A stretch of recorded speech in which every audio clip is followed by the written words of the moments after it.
everyone. I'm Dr. Matt Munger, and this is The Bible Was Written Backwards.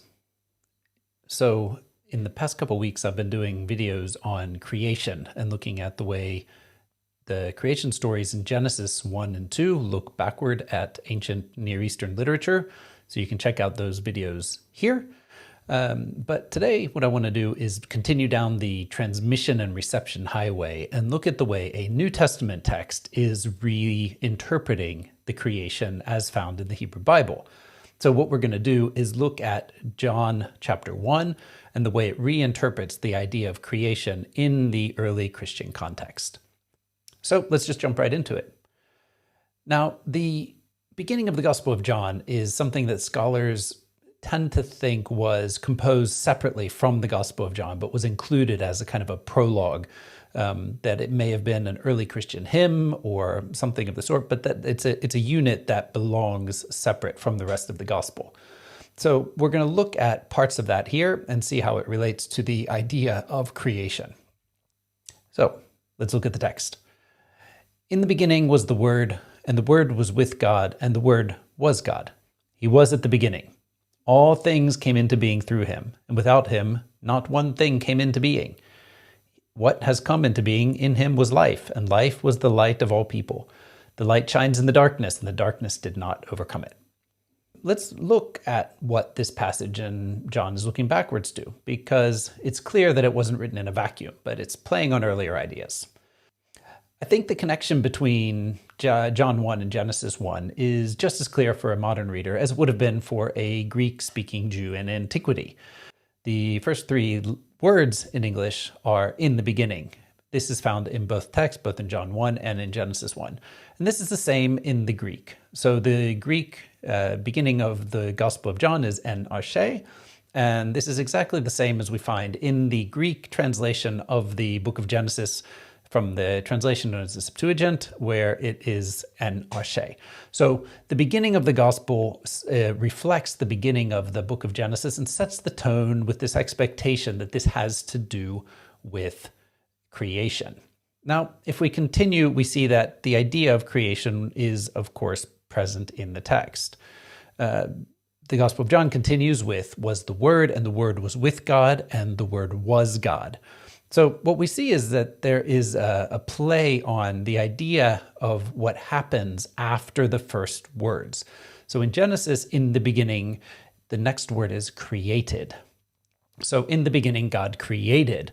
But when we look at the Gospel of John, what happens is it says, "in the beginning was the Word." So it's creating something that was in existence prior to the rest of the creation story. And this is an important point for John, who's saying that the Word was with God in the beginning. And as we continue into the next verse, he was in the beginning with God, and all things came into being through him. And without him, not one thing came into being. So for the beginning of the Gospel of John, it is incredibly important that this word was in existence prior to creation and was part of creation and creating and wasn't the created. What on earth is going on here? Well, for most of us, it's not a secret that what John does later in the Gospel is connect this word, this pre-existent word, to Jesus. And this is very explicit in John 1:14, where it says that the Word became flesh and lived among us, and then goes on to talk about Jesus. So a lot of ink has been spilt trying to figure out what this word is. The Greek word logos can mean word, but also has a long list of other potential meanings. And it would have been interpreted in many different ways by a 2nd century CE Greek speaker or reader.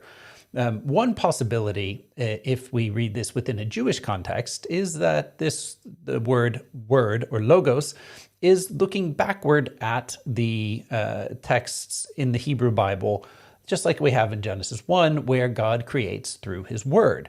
And so we see things like in Psalm 33:6, where it says that by the word of the Lord the heavens were made, and all their hosts by the breath of his mouth. So this is exemplifying in a separate text what is happening in Genesis 1. So they're conceiving of God's spoken word as being what creates. Note that here it doesn't seem like this word is personified. It's just the action of speaking and the breath of his mouth that we're talking about. But there's another place in the Hebrew Bible that seems to make more sense in this idea of something being personified or being part of the creation story. And that is what we find dealing with not the word, but with the wisdom in Proverbs 8. And so let's look at a part of that text here. The Lord created me at the beginning of his work, the first of his acts of long ago. Ages ago I was set up at the first, before the beginning of the earth. When there were no depths, I was brought forth. When there were no springs abounding with water, I was beside him, like a master worker, and I was daily his delight, rejoicing before him always, rejoicing in his inhabited world and delighting in the human race. So here we definitely see a much clearer agency or personification in the other being that was connected to creation. But here it's wisdom and not the word, even though these ideas might be actually very similar when we get to the Greek context. So I want to turn then to this Greek context, because another important background for John would have been the world of Greek philosophy. So there's no doubt that the authors of the New Testament would have been exposed to the Greek world. If they're writing in Greek, they would have been educated in some way in Greek and would have been exposed to the corpus of Greek literature that was prevalent at the time. This would include the works of Homer, like the Iliad and the Odyssey, and things like Greek philosophy. Now, within Greek philosophy, the idea of the logos is something that goes back at least to the pre-Socratic philosopher Heraclitus. So Heraclitus says that the word is true evermore, yet men are unable to understand it when they hear it for the first time, as before they have heard it at all. For though all things come to pass in accordance with this word, men seem as if they had no experience of them. When they make trial of words and deeds, such as I set forth, dividing each thing according to its kind and showing how it truly is. So Heraclitus was incredibly influential in later philosophy, and especially the Stoic philosophers built upon his understanding of logos, expanding it to mean this ordering principle of the universe. So something that kind of binds together what is in existence. And they also develop the idea of a logos spermaticos, which is a seminal logos, which causes things to come into being. Now, a specific example of the intersection between Judaism and Stoic philosophy is in the man that we call Philo of Alexandria, who lived between 20 BCE and 50 CE, making him about concurrent with the life of Jesus and living before the composition of the Gospel of John. Now, Philo was a Jewish philosopher who lived in Alexandria in Egypt, and he was heavily influenced by Stoic philosophers, but he's usually defined as a Middle Platonic philosopher. He wrote clearly on the topic of logos and God in several of his works.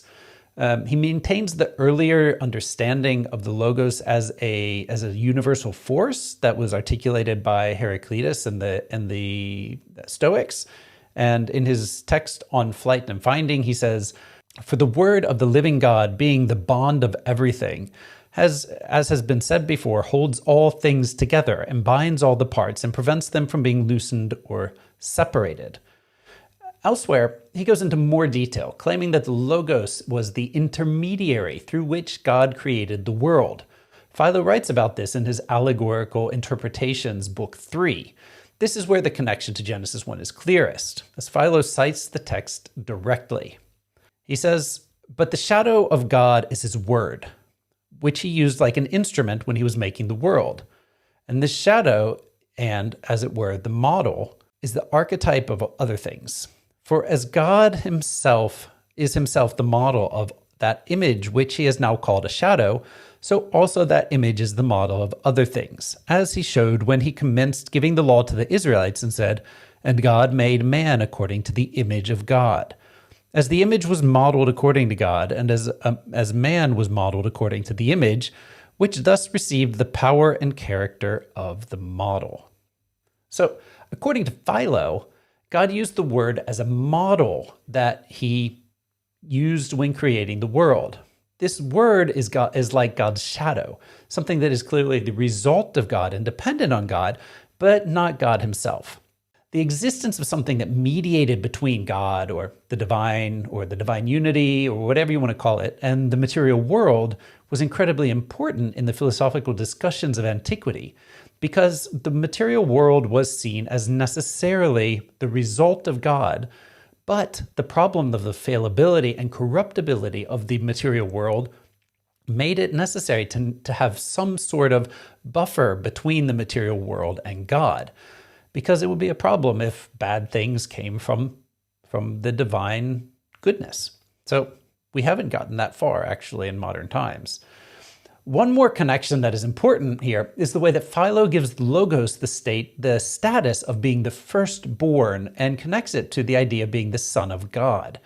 Here we see from his On the Confusion of Tongues, and even if there be not as yet anyone who is worthy to be called a son of God, nevertheless let him labor earnestly to be adorned according to his firstborn word, the eldest of the angels, as the great archangel of many names. For he is called the authority, the name of God, and the word, and man according to God's image, and he who sees Israel. Now, Philo isn't writing about Jesus or any other person. His Logos is an abstract concept that mediates the philosophical gap between the indivisible God and the material world. For Philo, Logos could not be material. In Who is the Heir of Divine Things, Philo writes this very clearly and says, "For the word of God is fond of retirement and solitude and privacy, not mixing itself up with the crowd of things which have been created and will be destroyed, but being at all times accustomed to roam on high and being anxious to be an attendant only of the one supreme being." So when the prologue of John uses the word logos, it's looking backward towards a large and complicated tradition of philosophy and interpretations of the Hebrew Bible. John 1 is not novel in connecting the logos with creation. He's building on other traditions here. But the major innovation for the Gospel of John is the argument that Logos actually becomes materialized and walks on the earth. None of this means that the Logos actually took part in creation. Both Philo and John are doing exegetical gymnastics to make their philosophies fit the ideas of the text of Genesis that they want to stand in the tradition of. So when we look at this text as looking backwards towards Genesis through the lens of Greek philosophy, we see that the author of John 1 is creatively adapting the text of Genesis 1 into his own context, and that the result is a new and interesting way of looking at creation, but is still just another example of the Bible being written backwards.